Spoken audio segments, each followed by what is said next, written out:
اهلا وسهلا، مرحبا بكم معايا في فيديو جديد من قناه كويزين فرح. نتمنى تشوفوا هذا الفيديو وانتم في صحه جيده. اليوم غنقترح عليكم واحد التحليه بنينه، كتجي بنينه، والاهم من هادشي انها سهله وما فيهاش المقادير بزاف، وتقدروا تذوقوها باش ما بغيتوا.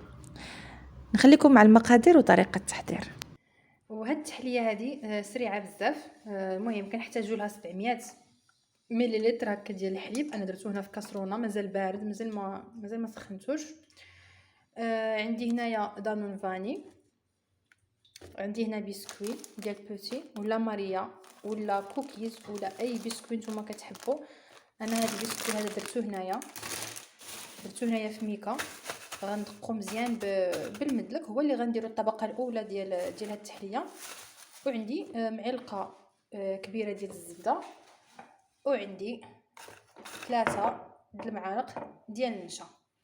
اول حاجه جبت كاسرونه درت فيها الحليب، غادي نزيد عليها داك 3 ديال المعالق ديال النشا. غادي ندير كما قلت لكم 3 المعالق كبار ديال النشا بحال هكا، يكونوا عامرين. 3 المعالق ديال النشا، وغادي نزيد نسيت ما قلت لكمش 3 المعالق ديال السكر. 3 المعالق ديال السكر، هذه المعلقه الثالثه. دابا غنشعل البوطه وغادي نبدا نخلط هاد النشا والسكر والحليب حتى نحس بالخليط عقاد ليا. وغادي نزيد فاني، وغادي نزيد معلقه كبيره ديال الزبده وداك دانون ديال فاني. غادي نستمر انا بحال هكا، خليكم معايا. هانتوما بعد ما عقد ليا الخليط، يعني ما كيعقدش مزيان، يعني هكا. المهم حنا بغيناه كريمي. كنزيدو معلقه كبيره ديال الزبده، وغادي نزيد داك الفانيا، وغادي نزيد داك الياغورت ديال الفاني.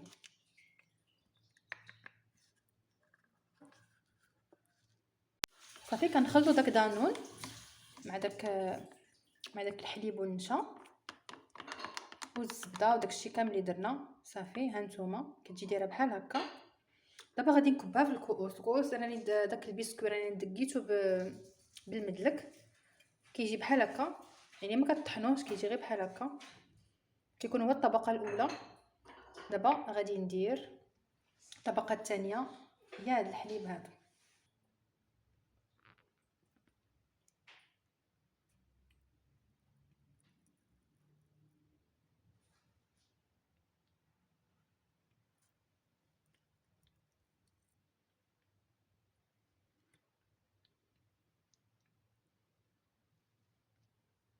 وكطبقه ثالثه غادي ندير، درت انا شويه ديال الفريز، كتحتاجوا غير واحد شويه ديال الفريز. ودرت انا واحد 3 المعالق السكر، تقريبا شي 6 الحبات ديال الفريز و3 ديال المعالق ديال السكر. غادي نشعل عليهم البوطه.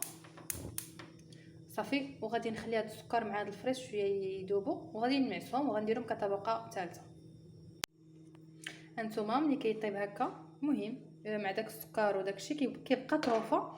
الا بغيتو تمعسوه بالفرشيطه حتى يتمعس لكم مزيان وتصفيوه بشي صفايه رقيقه، ولكن انا غادي نطحنو هكا بالباتور. صافي غادي نستمر بحال هكا كنطحن فيه. هانتوما بعد ما طحنتو كيجي بحال هكا، ولكن انا ما بغيتش هاد الرغوه هذه تجيني في التحليه، فكنصفيه. هانتوما شوفوا، يعني كنصفيه. غادي نصفيه كامل وعاد غنديرو كطبقه ثالثه. صافي بعد ما صفيتها بحال هكا،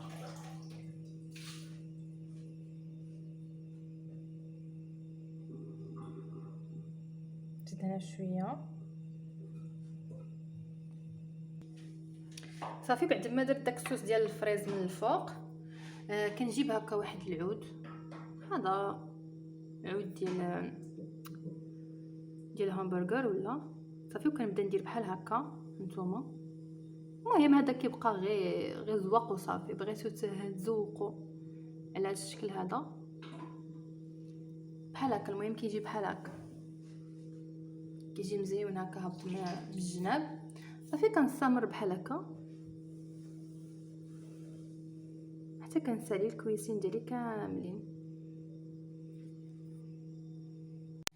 هذا هو الشكل النهائي ديال التحليه بعد ما خرجتها من الثلاجه. يعني درتها انا في الثلاجه غير واحد نص ساعه بحال هكا. هانتوما ندوزو ندوقو ونشوفو كي جات.